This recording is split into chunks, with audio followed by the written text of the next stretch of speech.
Hey, welcome to episode number 235 of the Canadian Prepper Podcast. We're recording on April the 14th, 2024. My name's Eric, host of the show based in Southern Ontario, hunter, target shooter, ham radio operator, and of course, computer geek. As a first responder, witnessed an over-reliance on emergency services during major events, started a small preparedness company to help people get better prepared for at least 72 hours, if not longer. And apparently I'm a leprechaun. Not anymore, you're not. I even took away the mean commentary. My name is Ian. I'm a homesteader on Vancouver Island who has no idea how OPSEC works, and ever since last week, my eyes hurt. Wonder why. I'm Jeff. I am based in Central Ontario. I'm a target shooter, ham radio operator, general overall handyman, and weather nerd. And I'm the Frugal Gunny, recently moved to Northern Ontario, pretty much in the middle of nowhere. I'm an off-grider, a shooter, a hunter, fisher, gatherer, trapper type, and a generalist. And it's only relatively recently that I came to accept that I'm a prepper. I'm Terry. I live in sunny Central Ontario. I'm a starving indie author, terrible hunter, and a pathetic fisherman. That's why I'm here. Glean knowledge from you guys. And Ford owner, don't forget that. Oh, that too. Yeah. Sorry. Yeah. We don't talk about disabilities on the show, do we? Yeah, I do. I've got a list, so I got to let people know. All There's right. a following of proud foreign owners out there. Just so you guys know, right? Well, Misery does love company, so anyway, want to help support the show? Buy some swag. We have both the Canadian Prepper Podcast t-shirt and the Tactical Velcro patch at www.prepperpodcast.ca. All the proceeds help cover the podcast costs. And if you're enjoying the show, please take a few minutes and submit a review wherever you happen to find us. We want your feedback, even if it's bad. We also invite you to reach out to us and tell us about something you've learned this week. If you wish to email us, you can do so at feedback@prepperpodcast.ca.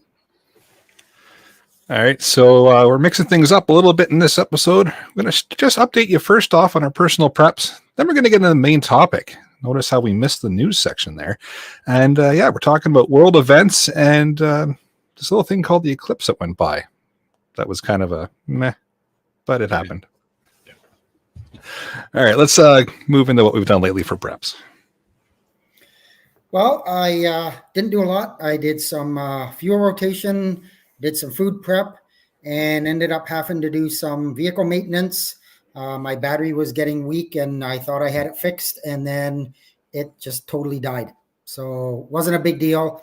Just had to go to the local Costco and grab myself a battery and get it changed. So now we're good to go, hopefully, for another 5 or 6 years. Just stock up on TP while you're at Costco for the eclipse. I already had lots. I'm good.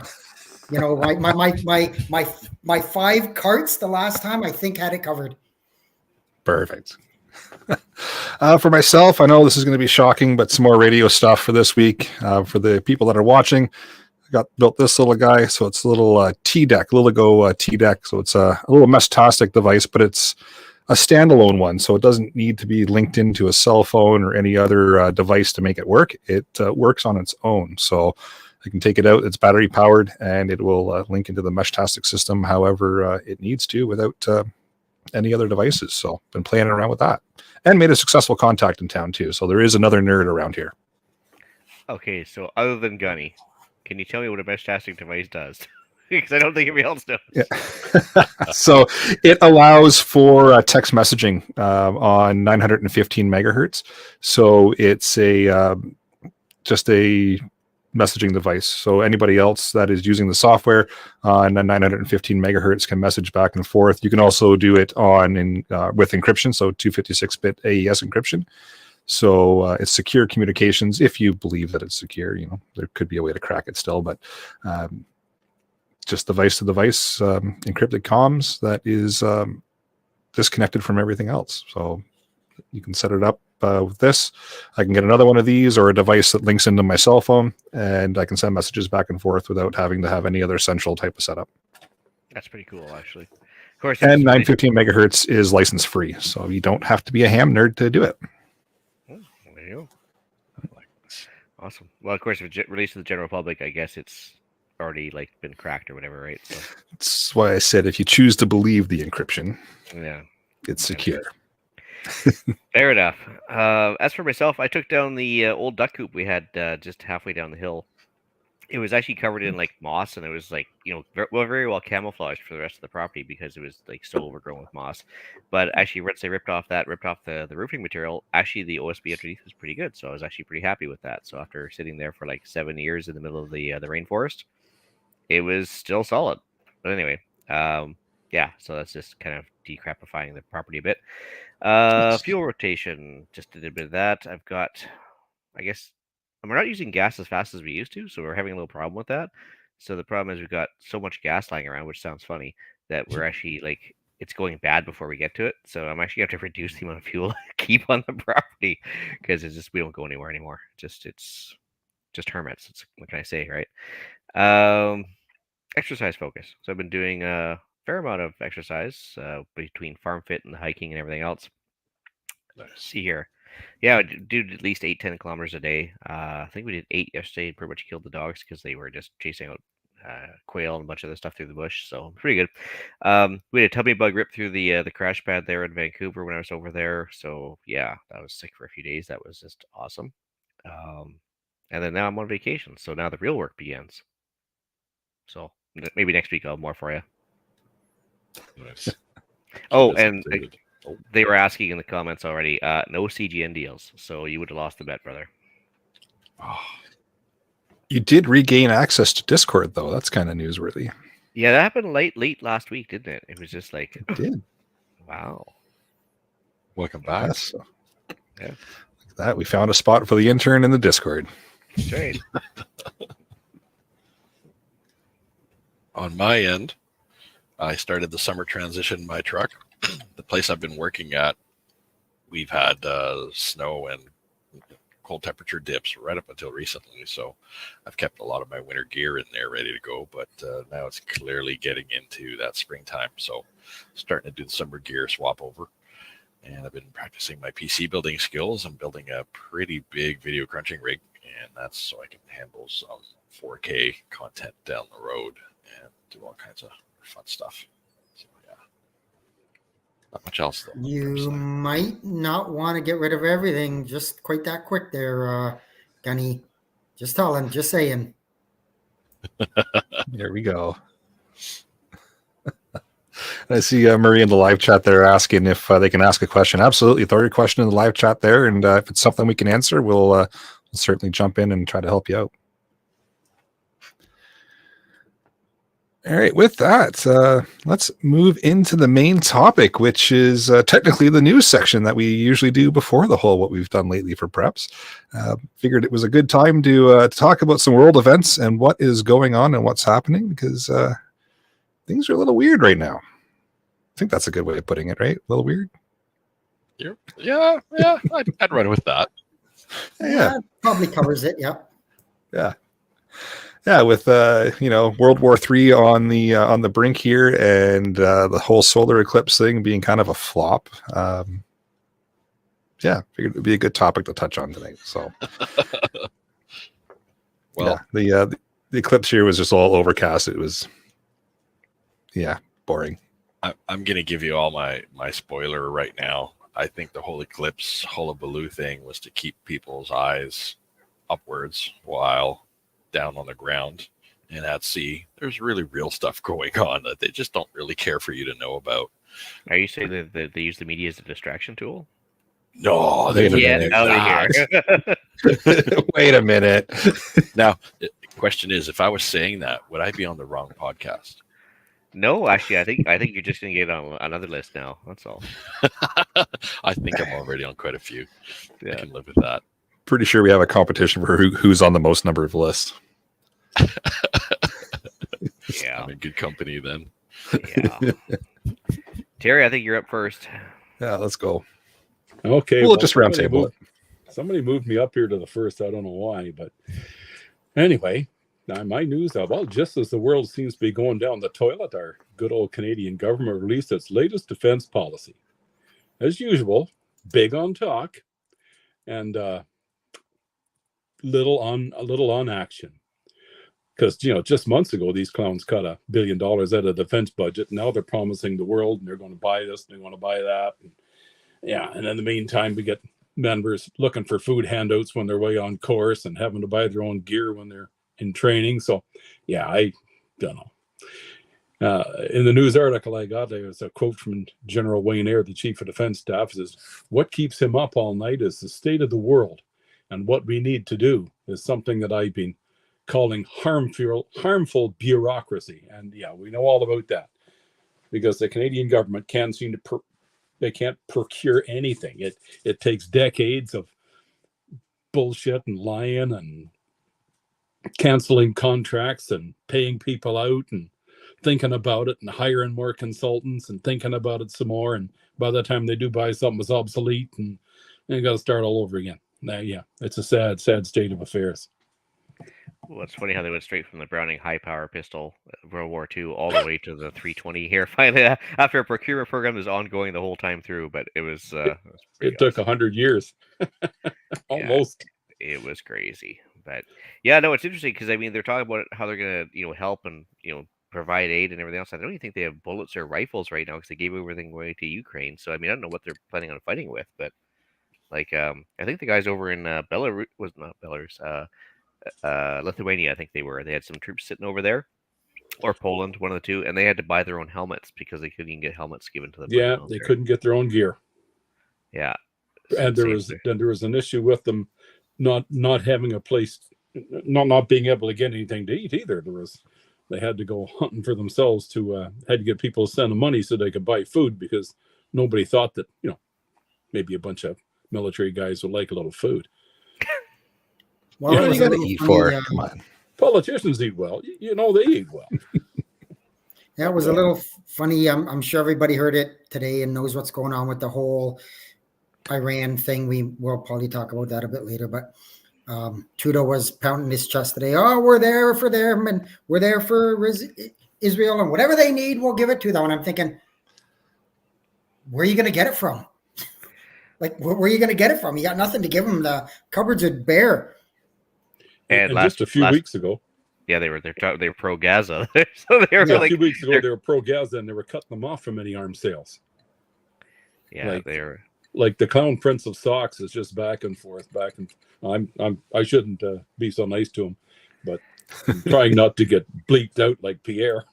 Well, it's kind of funny because even like this week, Jagmeet, I didn't put this in the news articles, but Jagmeet came out and said that the carbon tax is unfair on the average consumer and shouldn't be put on the public. And literally the week before, he voted to continue the carbon tax. And it's just like, does nobody want to talk about this flip flop that just happened and everything else? It was hold on. Are you guys suggesting politicians lie? And they might have talked out of both sides of their mouth. Yeah.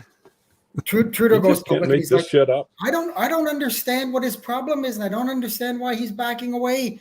Well, his rat ship is sinking. He's had 6 of his cabinet ministers walk away, and I think 3 are gone, and 3 more have said we're not running in the next election, and 2 of them are pretty prominent people in the party. And I think he realizes, or maybe he's starting to realize, that his supply and procurement or whatever deal he had with the Liberals maybe turns out to be a bad idea, but it's too late. He's done.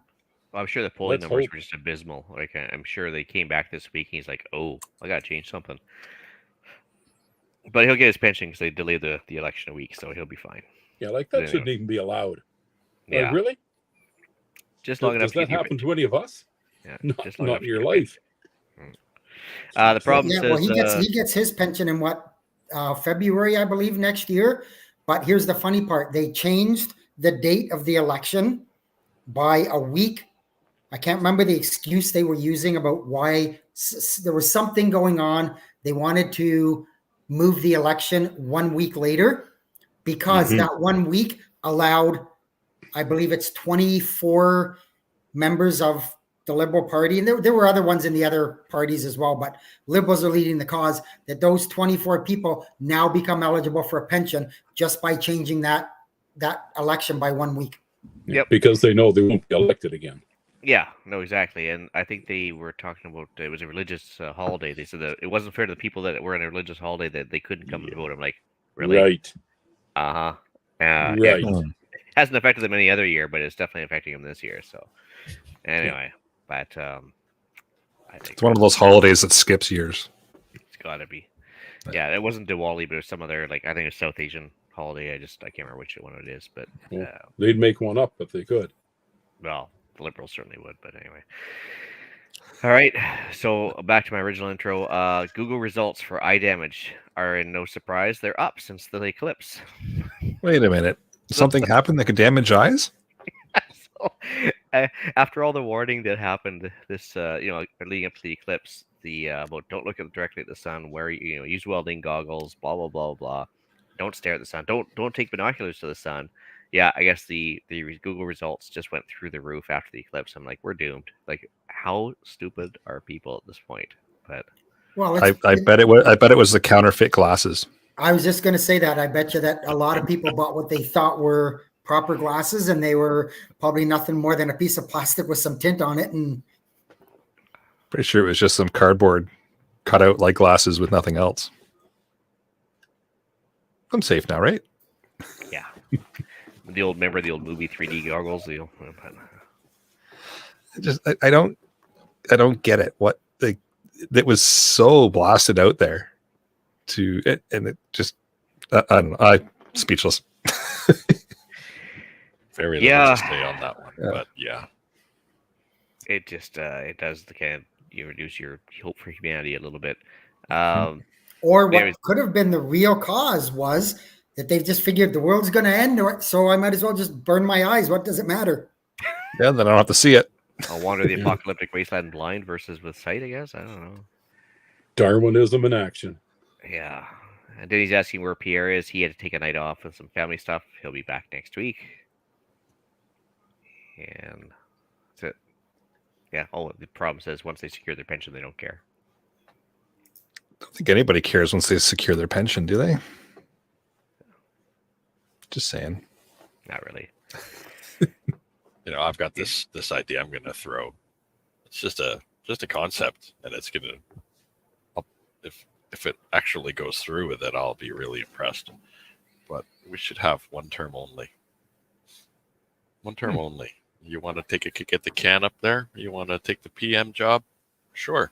But you're only ever going to get one term, and that is it. That is it. End of story. Pension? You don't deserve it. You get enough exposure, you can be on the lecture circuit for the rest of your life. No, you shouldn't get a pension. Back in the Roman days, just a little suggestion, just a little tidbit I'll throw out there. Back in the Roman days, you had to pay to become a jurist. You had to pay to become a lawmaker. Why? Because the amount of influence you had politically was thought to be too much, so you had to literally pay into it. And then, of course, well, where all that went, history and all that. So, Well, just they also had I guess a resolution conflict mechanism for when they disagreed with their leaders too. If you go by the Ides of March, so I mean, turns out it was a little stronger than a recall, but although tarred and feathering is not a bad thing. I'm just saying, it's not a bad idea. A little confused with Murray's question. So Murray finally asked the question. He says, "Okay, here, gentlemen, here's my one question. Human beings are sitting in ditches across Canada. Your thoughts?" I'm thinking it's going to grow.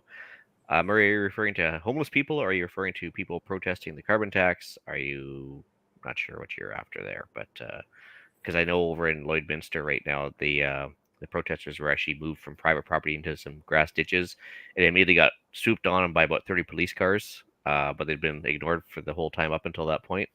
And it was on the Sean Newman podcast last week. It was very interesting to listen to.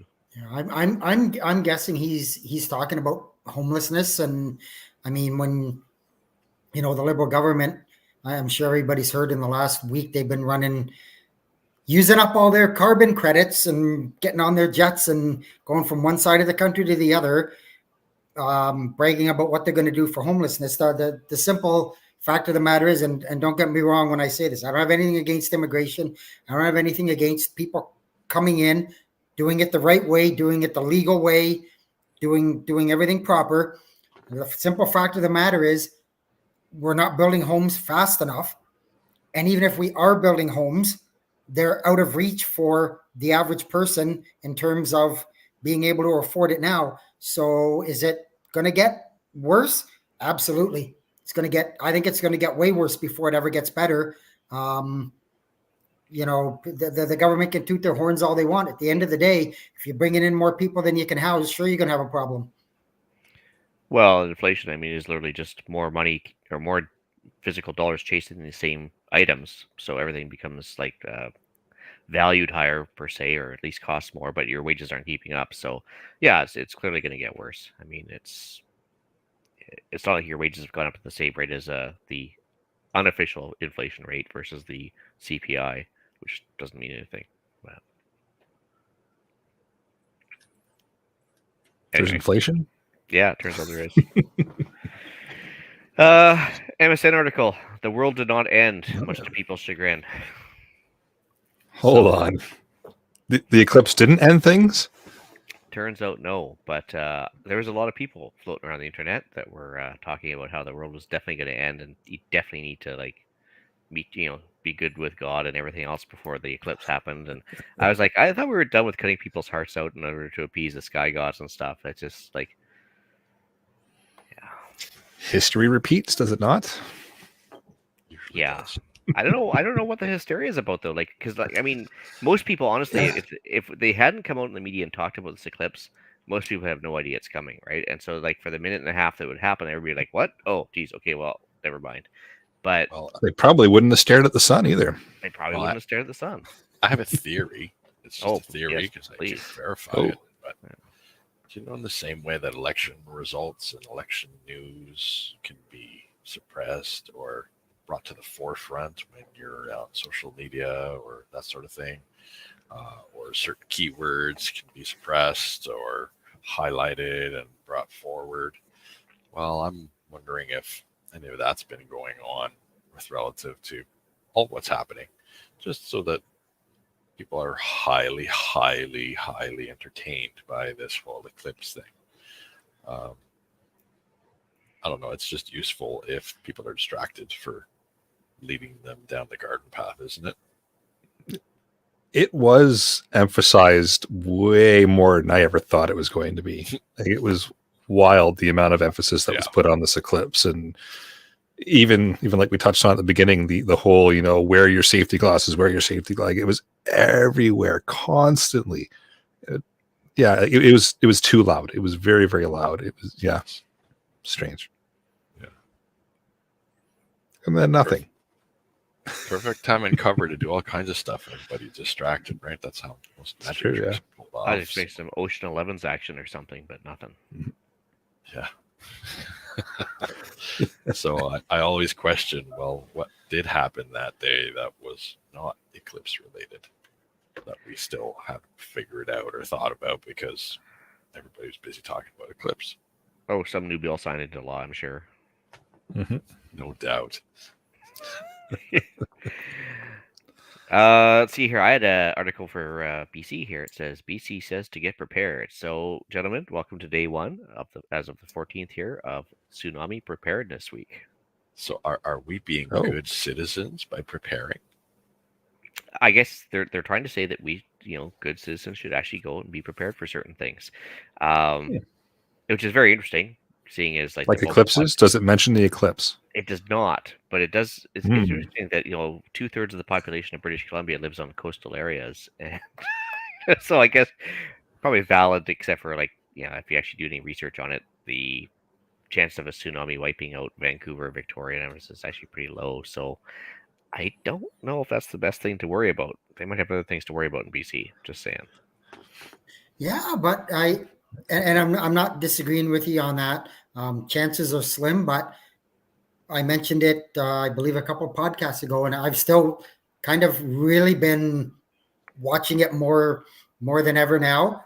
The seismic activity that's been going on, and like I'm telling you, Alaska's getting, a half a dozen, 2.5 magnitude earthquakes every single day. Like every day, there's 4 or 5 different stars on the map that Alaska's getting.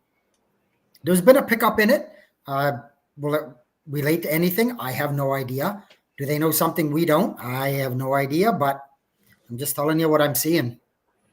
Yeah, we actually had that in the watering troughs here. You can actually see the little jiggles happening. That's about it. But there's one thing that's about 30 or 40 kilometers off the island, just to the west. It's about to actually split and let some more magma out. But yeah, so far there's just been a bunch of tiny ones. But yeah, so far nothing major. I mean, back in 1700 they had that the orphan wave they called it, right? That took out Japan, that washed out Alaska, went across, hit Japan, and everybody was like, "Well, that's kind of weird because we didn't have an earthquake here." But yeah, we had it over on the BC coast supposedly, and wiped up everything to about 200-foot level. But hey, Yeah. I'm If, sooner. if I'm Scott sooner was be here there. with us tonight, he could tell us about it firsthand. That's true because he was probably like reading it in the not I wouldn't even say newspaper, printing press paper back then. He probably had his surfboard out. Yeah, He could easily surfed. be. That's awesome. Well, Hawaiian surfed a long time ago too, so I guess Yeah, you know ancient Egyptian Scott there, he'd probably do it too. But It's on my bucket list. Need to go surfing. well, just don't do it to Defino because the water's been polluted by Soxy McClownface there. But that's his little hideaway place. Anyway, surge in GTA auto thefts. So the Greater Toronto area is now ground theft auto place. I guess it's GTA has auto thefts on the steep climb right now. You guys been hearing Big about time. Big time. Yep. Huh. That's where the whole keep your keys by the front door to avoid break-in enters came from, I believe. that? Oh, Mhm. wasn't that? They were talking about Toronto there. I thought there was somewhere down Oh, the yeah. state. That was Toronto. Yeah. Toronto. That's just That was one more Toronto. thing for Toronto to be proud of. Yep. Just add it to the list. It's not 3 or 4 shootings every day. It's 3 or 4 dozen cars being stolen. Or God. Well, on the bright side, we didn't talk about the Australian knife attack. That's that happened in heck, I forget what it was, Australia somewhere. I just don't remember where. It's Melbourne, I believe. Yeah, it was And, near Sydney, I believe. It was Sydney. Yeah. Yeah, it was in Sydney? Sydney. Oh. Oh, But yeah, I mean, the good news is that gun control doesn't work. It turns out, and but a gun did save the day, and so a person with a gun stopped a person with a knife. It's amazing. Wow. And Look at that. yeah, ironically enough, the guy was after like damaging women, and a woman cop shot him. So yay, irony! It's great. Yeah, there's that at least. But yeah, it just goes to show you that it's not the tool; it's the person behind it, right? So whether it's a knife or a gun or whatever, crazy's crazy. So you maybe want to focus on crazy people versus the actual tool they're using, because as we've discovered with BC's drug problem, banning stuff doesn't work, nor does Anyway, Well, that sounds like disinformation. That's because that's not what Justy and the boys are telling us. Yeah. They're I telling us know. that everything is great because of these drug policies. I'm So I pretty don't know sure who if to something's believe, put in the law, everybody follows it, right? I don't know who to believe. It's, Always. yeah. pretty sure, yeah. Yeah. That's how that goes. Really, this could be a comedy show for crying out loud, talking about politics. I know, right? and news. It's beginning to be. Just black like now, I don't know. It's almost like we've taken on the other CPP for a night. Yeah. They're hijacking their stick. Oh, I forgot to mention about the Israel thing. Yeah, so $1 billion they spent for the Iron Dome for one night. So I don't know if you guys saw Wow. I don't know if you guys saw the footage from when they were like clacking away at the incoming missiles and stuff. But yeah, it was just like the whole sky's lit up with bullets flying everywhere, and they had fighter jets up trying to flip over the cruise missiles and stuff. And yeah, Jeez. very very high expenditure. So I mean, I think Iran spent it was like $100 or $200 million on the actual missiles. Israel spent $1 billion defending against them. So if they just do that for like 6 months, the war's over. Well, Because it's one funny, side's broke, right? Wild. Wild. Somebody asked me the other night, and I couldn't answer the question. I had no. But they said, at what point would Israel run out of rockets for their Iron Dome? Like Iran just fired 300 missiles at them. The Hezbollah and that have still been firing missiles every now and then. And I mean, I'm assuming that they can't build the missiles fast enough to replace the Iron Dome ones. At what point do they run out? I mean, just like artillery shells, right? Like the production rate is going to be way lower than the expenditure rate right now. So I mean, yeah, sooner or later something's going to give, right? Not to mention the cost. Yeah, that's a lot of money. Wild. A lot of our money. Mm-hmm.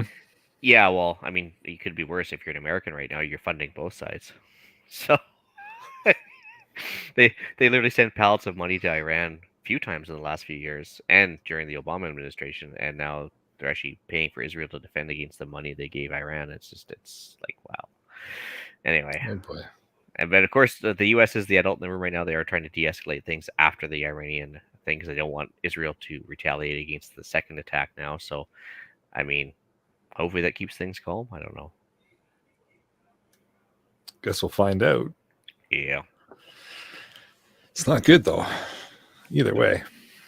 Now, and having to acknowledge the fact that it's crazy out there. It's really good to do that because then you can go, okay, what's next? Now, being an action fella, I'm all about action. What can I do for any of that stuff? Turns out there's not really anything I can do. There's a bunch of like screens and voices telling me, oh, there's warfare. There's all kinds of shit hitting the fan. And what can we do? Keep on prepping. That's what I say. There's no sense getting our pennies in a bunch. What are we going to accomplish with that?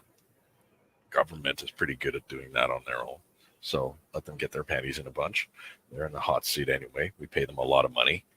And we need to simply put pressure on them to keep their focus on what is directly in front of us. I agree. The problem that we have is what we've got going on in our country right now. I personally wouldn't want to see any of our money going to feed any conflict of any kind anywhere. Personally, that's my thing. And we've got enough problems with what we've got here at home that they get involved in other conflicts. Our Canadian Armed Forces have been gutted for a long time. There's no amount of spin that's going to actually feed our armed forces and shelter and house them and keep their gear and upkeep and keep them in a modern environment. We've got a new reality today where there are drones that can be easily and cheaply deployed by anybody with a really low amount of technology on hand. People can get their hands on a drone and get out there and operate it. And it probably is not a whole lot of work from there to imagine a way to use that for some kind of payload. And so I think we all know what that means. And so knowing where that environment is, let's be realistic. There's not a lot you can do if you're the average citizen who is renting somewhere. Well, Canada doesn't give you a whole lot of opportunities to leave and get out of that situation unless you have a lot of money. So all you can do is adopt a bit of a prepper mindset, have some food on hand, have some water, have some friends that you can go and shelter up with if you're in trouble, build up a network of people. If you want to wear the big prepper badge, well, you can start developing caches and places and people where you can leave stashes of things and where you can elaborate plans to go there in case you are stuck or in a jam, alternate locations to be. These are all things that have always been useful to do, no matter what the circumstances. I had a situation just last year where fires going near my cabin had me needing to plan really quickly to move all my stuff out in a hurry. Nothing I could have done to control that or even plan for it. It just happened. So I had to act quickly. So as long as in your preparations, you are ready to act quickly to move or to change your circumstance as need be, I think you'll be fine. And then you can just keep an eye out on things.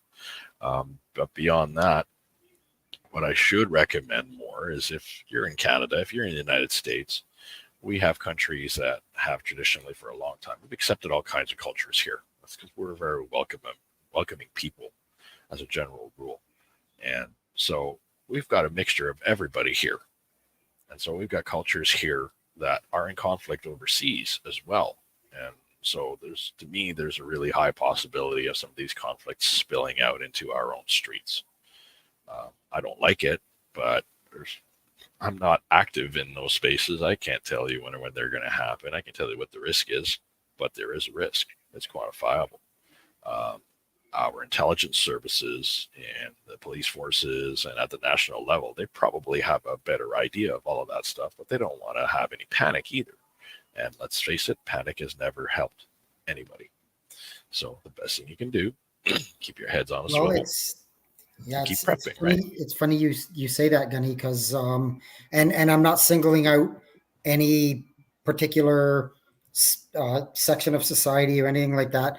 You just have to look at, of course, what's been going on with and I'm just talking about Canada, what's been going on, of course, over in Israel and Gaza and all that, and the large amount of pro-Palestinian rallies that have been going on here and shutting down bridges and just there seems to be rallies all over. And again, I'm not picking sides here. I'm not saying anybody's right or wrong. I don't know if anybody's heard, but apparently tomorrow is supposed to be Action 15, and it's the Palestinians trying to organize just a mass rally everywhere around, and they're calling, marching downtowns, close down streets. You gotta, people aren't listening. Your only way to make your point is to take the next step. When they're kind of looking at what the farmers did in France, and hey, look how successful they were, blocking roads, doing all that stuff. And so you're right. We've got all of those people and the different cultures and the different, and it's just in my mind, it's just a teapot waiting to blow up.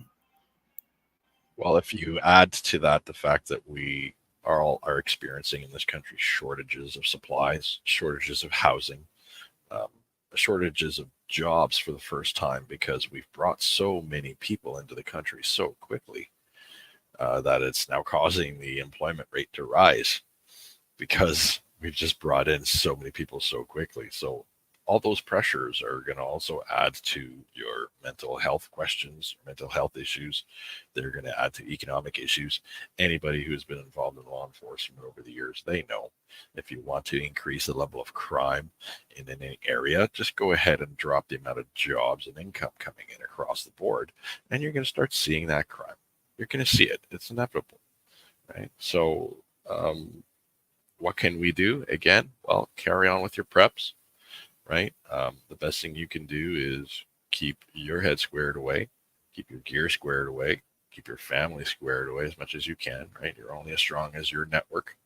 We used to tell us back when I was wearing green, they used to tell us things like you're only as strong as the weakest link in the chain, right? And that is absolutely true. Right? A family can be brought down by one member who is not doing well and not getting themselves together. Well, you can't just let them abandon them out. You have to bring them in and help them out, right? And it's the same thing with any group of people that you've banded together with to help navigate through any crisis. So keep up with the networks.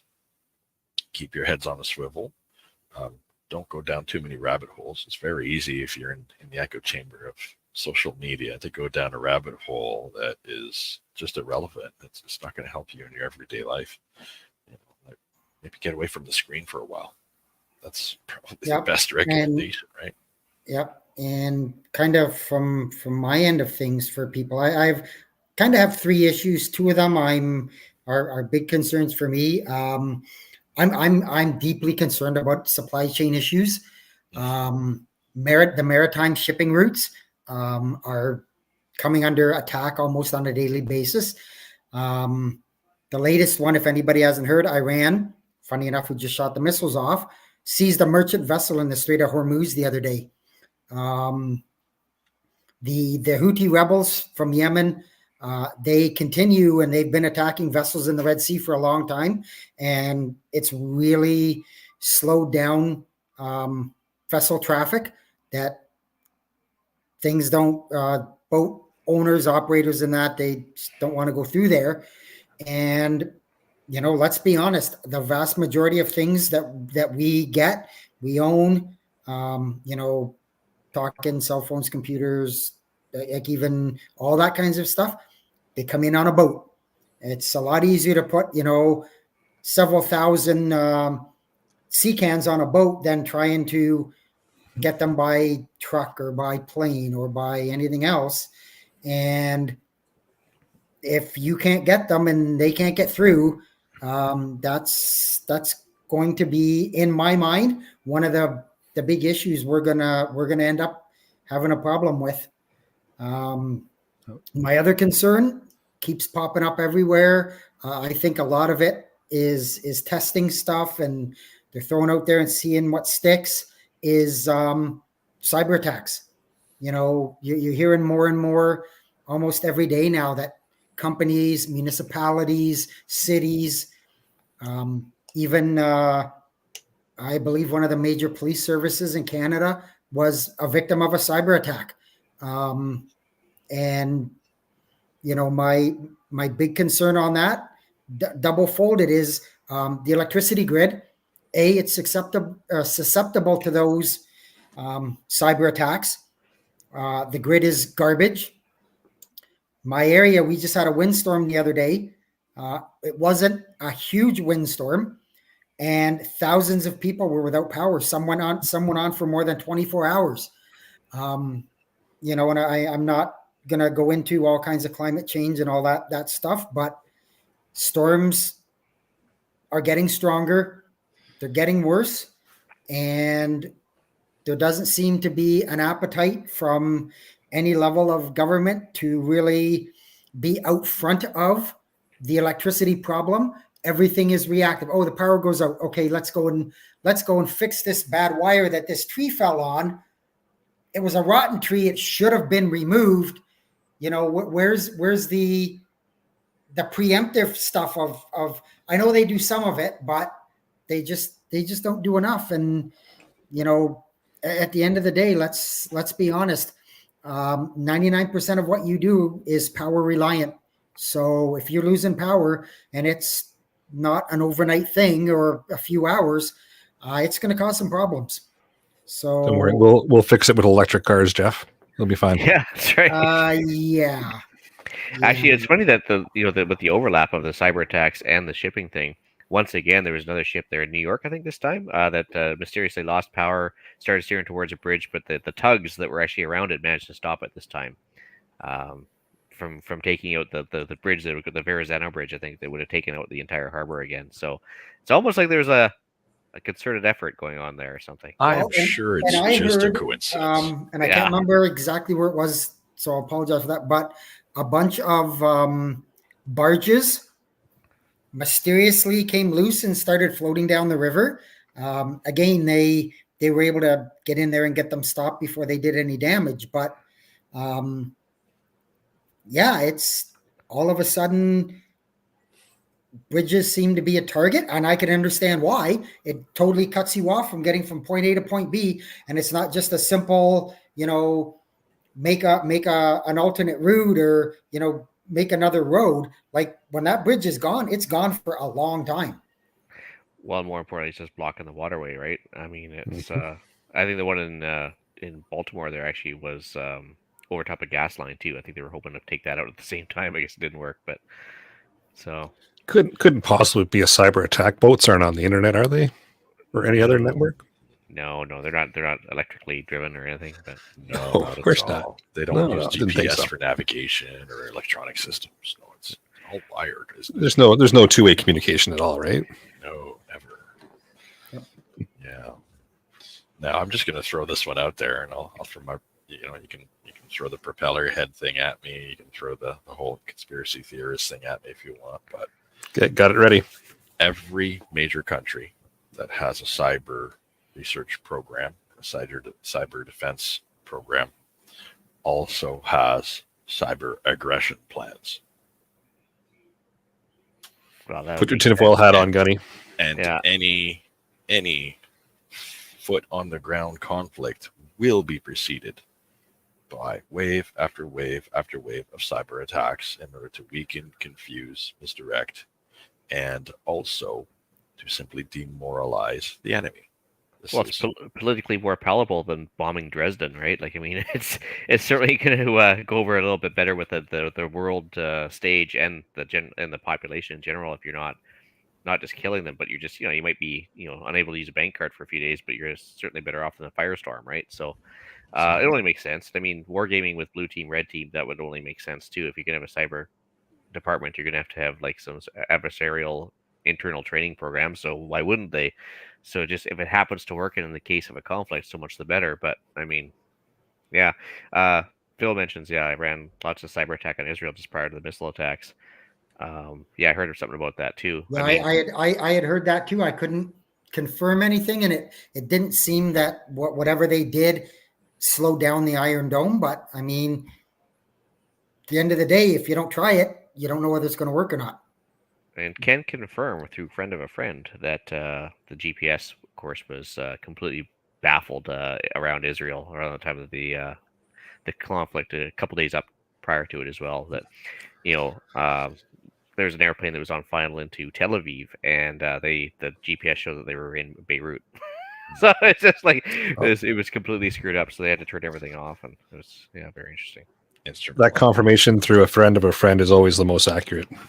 Yeah, well, I can rely on this one. So.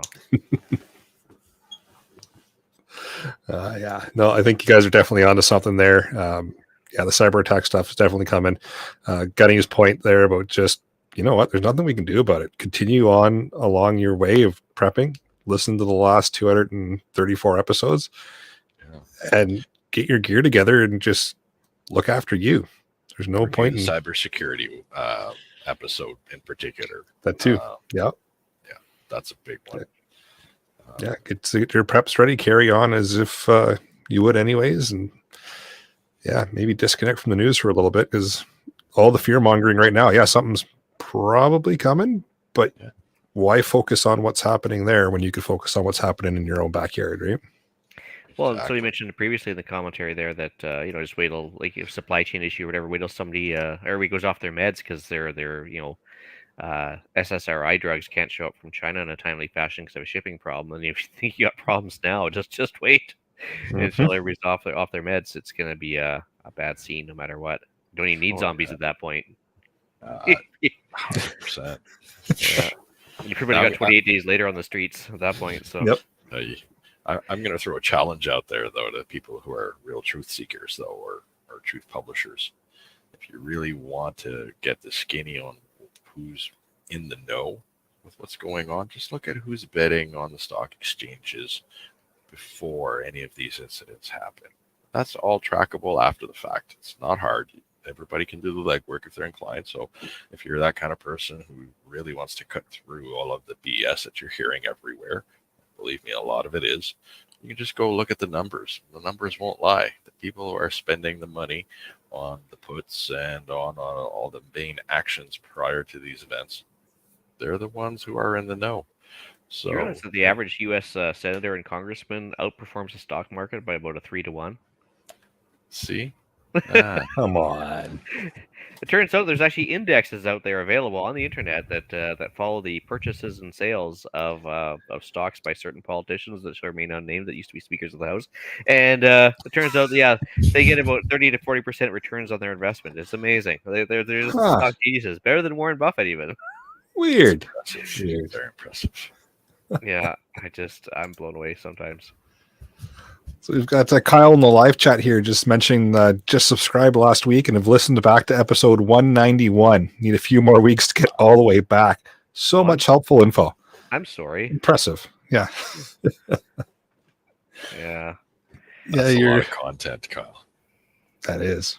Appreciate you going back and listening to everything. Apologize for the first, 100 or so episodes. Is that fair?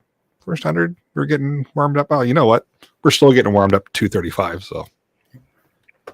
Yeah, our partners are into the our sister's show there is into the 300 and something now, aren't they? They started doing it when Trudeau took office, and they've been bitching weekly ever since. And it's actually pretty funny. They're still going strong. Mm-hmm. Yeah, wait till the junkies can't get it fixed. Well, I mean, because I guess most of the hard drugs are manufactured in China and stuff, so they still have to come in by ship too, right? So. It's true. Well, just head to the hospitals. There's rooms set up for you now. Well, there is that. So it turns out that banning drugs didn't actually work. So the war on drugs was an absolute failure. So they decided to go the extreme opposite end now and just allow drugs everywhere. And so now you can just do drugs in hospitals. And I guess if you're going to OD, it's like saves the delivery, so you saves Scott from having to go pick you up or something. But so on that note, I actually did an article from CBC that 8 years now since they declared a BC drug emergency in Vancouver, that turns out government hasn't accomplished anything. So obviously for people that have loved ones with substance abuse issues, my heart goes out to you and stuff. But in the meantime, as a prepper, learn CPR, carry naloxone, be a better human being. So at the very least, if there's, even if it's a stranger, but or if it's a loved one especially, but you want to make sure you can at least action something in case something goes sideways. It's true. I've always said first having aid some is- knowledge. And kind of one thing I wanted to throw out there, just kind of wrap things up from my end of it. I think we all know times are tough. There's sometimes people struggle and they get, be a good prepper, be a good friend, be a good neighbor. If, some people that are maybe in a bit of a spot, help them out a little bit. Do something for your fellow prepper and your fellow friend, and just make sure that you've got a bit of a mag if you can, and all stick together and work as a team, and you can get a lot more done working as a team than working as an individual. No, you're not Also- wrong there, Jeff. Does Pierre want us to hit the explicit button just for fun? I think he fucking does. Damn it! Yeah. Well, so there goes that monetization chance, eh? Yeah, there you go, Pierre. We're not monetized anyway, so whatever. That's fine, yeah. With everything we said here, this would get demonetized. There is Yeah. so many trigger words on this podcast already. Yes, there are. Yeah, it's actually It's kind funny of watching the YouTube stats. We don't get anywhere close to monetization. It's almost like the algorithm's working against us. like a shadow ban or something. Yeah. Might have something to do with certain legislation about online streaming, right? Maybe. I wonder. Just Well, a second. I gotta go get my tinfoil. I gotta make another hat. Just wait till we get busted for hate speech because we're telling people to wipe their own asses. No, how like- dare we?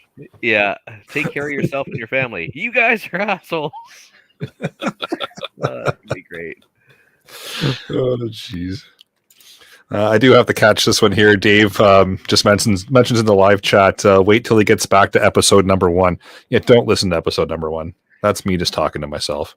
Did we erase It's very that? boring. Yeah. 1 or No, I like think it's 1 to 50. No, Ian came in pretty soon after. I think he came in to That's my stop me point. from talking to myself around episode 3. 3, yeah.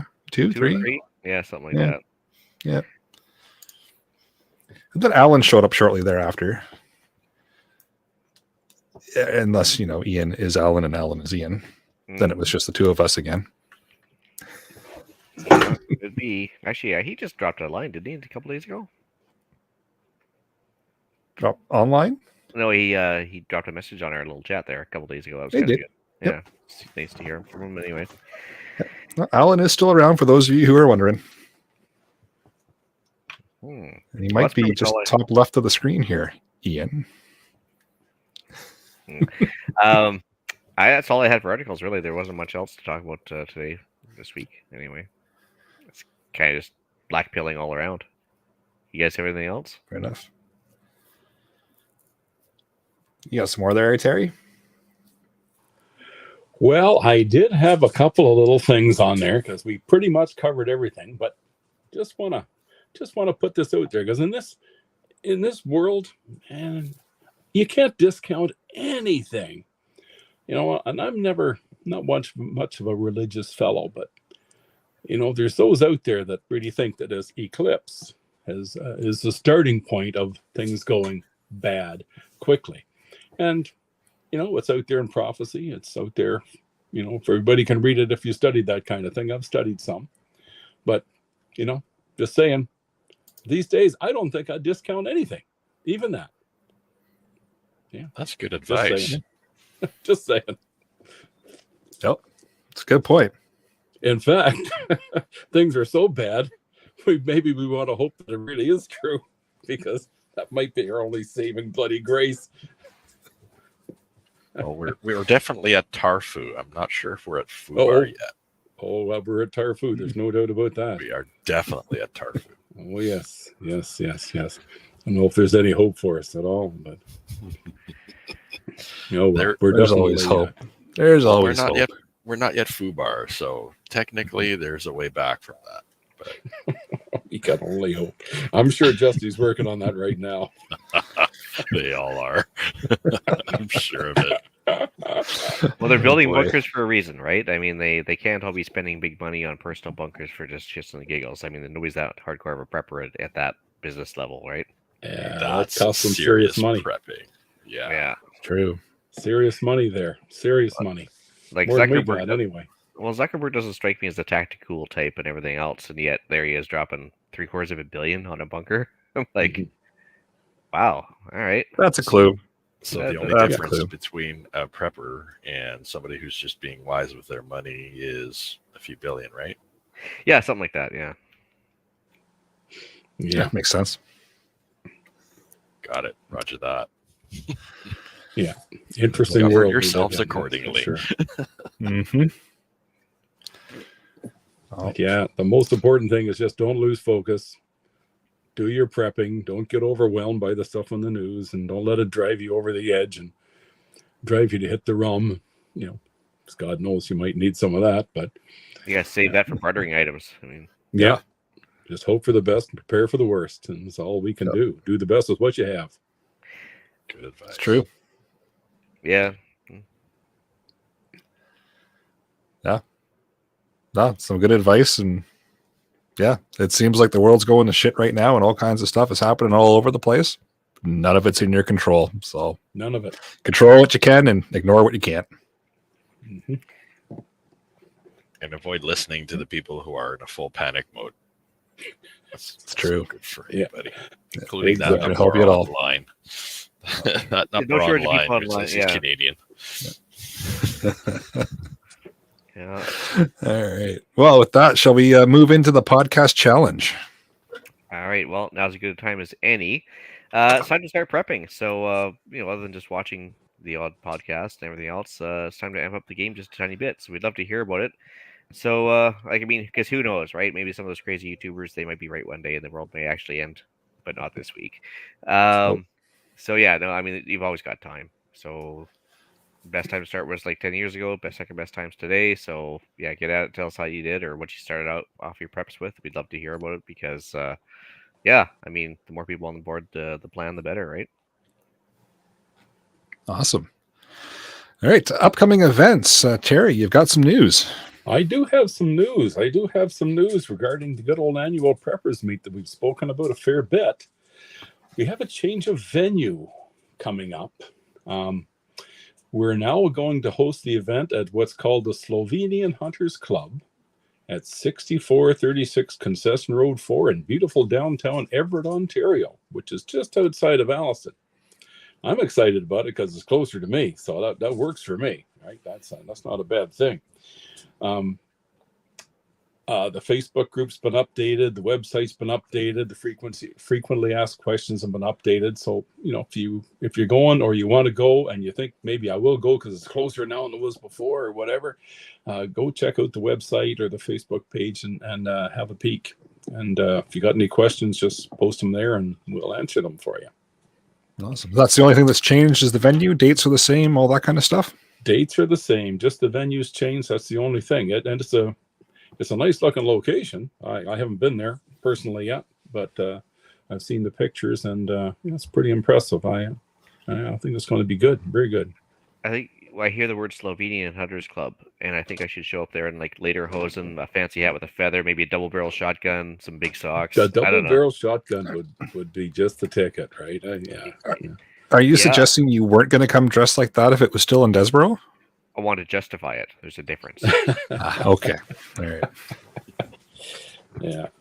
But that's where it's going to be. So it sounds pretty good. So awesome. So stay tuned for any more updates.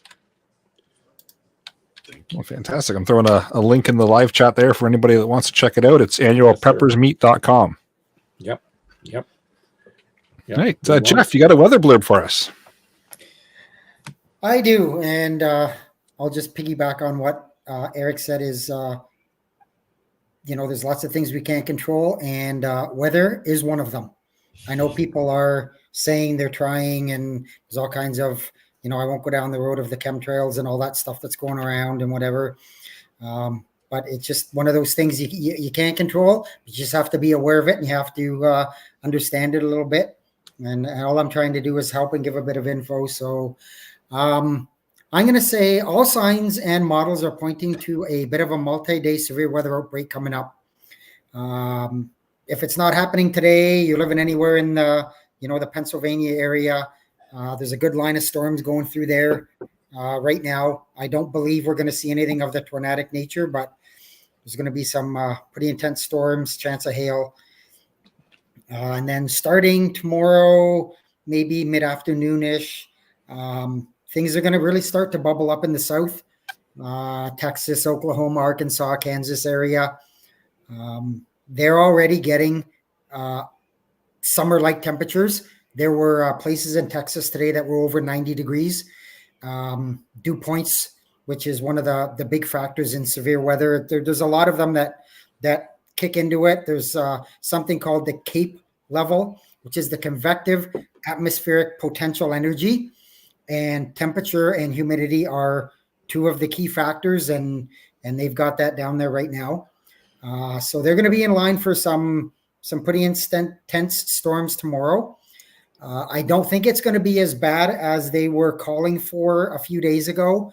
The risk has diminished somewhat from what it was 2 days ago, but the possibility is still there. They were in a 10% tornado risk area. That's dropped to 5. Again, just because it's dropped to 5 doesn't mean it's not going to happen.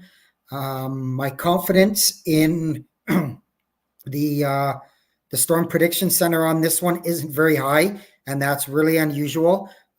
They are pretty well accurate, and I'm thinking they're a little bit off on this one. But again, things can change, things can happen. So just because the storm isn't possibly going to be there, or you don't think it's going to be there, it could very well show up.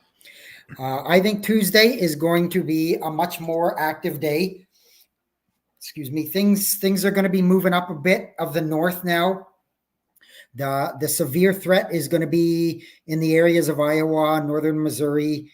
They're going to be in there. They've got an enhanced risk. And I think looking at all the models again, humidity, CAPE levels, the cap, all of that stuff, that I think something's going to pop off there. So if you're in that area on Tuesday, you really want to be aware. I've got a lot more confidence in that forecast than I do for Monday. Again, I'm not saying nothing's going to happen Monday, but I've just got a lot more confidence that that central area, like I say, Iowa, northern Missouri, they're kind of in the bubble, shall we say? I mean, does that not mean that trailing storms are going to be further south, even as far as North Texas having a slight risk? Yeah, they're there. But I would be watching out if I'm in that area. We're only on here every week. Storms change. Things pop up. So I'm always updating the Discord in the weather section. So if you're not part of our Discord, you should be, and you'll get I'll hopefully be able to give you more information there. Awesome. Yeah, link to the Discord should be in the show notes for anybody looking for it. Phil asks, is there any prepper meetups in BC? Well, no, but you could always start one. It's true. Yes. The Lower Mainland actually could really use one. There's tons of guys interested in it, and it'd probably be an easy collection point for everybody. But yeah, you know what? Come on out to Ontario. We got a good one. Just saying. Welcome here. Awesome. We got deal of the week. Yeah, good old Cabela's has Gerber knives up to 40% off at cabela's.ca. So my personal favorite, the Gerber Strong Arm, 25% off, which is the pre-COVID price of $99. But yeah, I mean, there's plenty of knives out there, and well, hatchets and all sorts of sharp tools. But yeah, pretty good deal overall. So the link's gonna go in the show notes and probably on the link for the live chat as well. Awesome. As far as reviews go, we had one come in. Somebody not too happy about episode 232. That's unfortunate, but they were hoping that we would do better with 233, and we had Don Mann on. So yeah, that's probably one of my favorite episodes. So I think we knocked that one out of the park. Hopefully you come back around and bump that review from 3 to 5. That'd be great. Oh, I see that. You got yourself a book. Oh, look at Very that. big of a book. Nicely, Terry. Yes, Look sirree. at that. I ordered Don's book and I got that. It looks great. It's a motivational book, which is something all preppers need like right about now. A little bit of motivation. True. It's a hardcover book. I kind of forget how much it cost. It was 20 some bucks, which is a pretty good deal. Okay. So looking forward to getting into that. Well, nowadays for actual Nice. paper copy book, that's a really good price because Yeah. that's what they normally Same. charge. Especially Yeah, a well, not bad at all. hardcover. Yeah, for a hardcover, that's pretty good. Nice find. Very nice. Very nice. Let us know what it's like. Oh yeah, for sure. For sure. Awesome. Oh, with that, I'll bring episode number 235 of the Canadian Prepper Podcast to an end. You can find the podcast on iTunes, Spotify, or your favorite podcast app. I'm pretty sure we're on pretty much all of them now. Please submit a review. It does help other people find us, and of course, helps the algorithm do its thing. And we do record these shows live on YouTube, Book of Faces, if you have it. If you want an early peek at the shows, please subscribe to the YouTube channel, Canadian Prepper Podcast, and click the notifications tab. That will give you an alert when we are going live. If anybody wants to reach out to me, I'm at feedback@prepperpodcast.ca, or as I mentioned earlier, I am frequently on the Discord. And you can reach me on the Annual Preppers Meet Facebook page or at my personal email, terrylblackmore@hotmail.com. You can find me, the Frugal Gunny, on YouTube, Rumble, Facebook, Instagram, and even the CPP Discord. And this summer in person at the Annual Preppers Meet. Yes. All right. Right on. You can reach Ian directly by emailing me at theislandretreat@gmail.com. You can also find me on Canadian Patriot Podcast with Pierre and a cast of others. Live on YouTube, recording Monday evenings at 9 p.m. Eastern, as well as on iTunes. You can find me on the Gilded app for the other CPP and Discord for us. Forget about Gab. They're all done now, it seems. Thank you for us discussing why government waste and the general degradation of society keeps us busy by just lamenting it. Well, welcome back to the Discord. It is good to have you back. Yeah. You can check out Rapid Survival at rapidsurvival.com, and you can get me there on the live chat. You can email me at feedback@prepperpodcast.ca. I will also be in person at the annual Preppers Meet this year, so come on over and say hello as well if you want. Mm-hmm. Thanks for joining us. Until next time, be prepared, stay safe. And keep learning.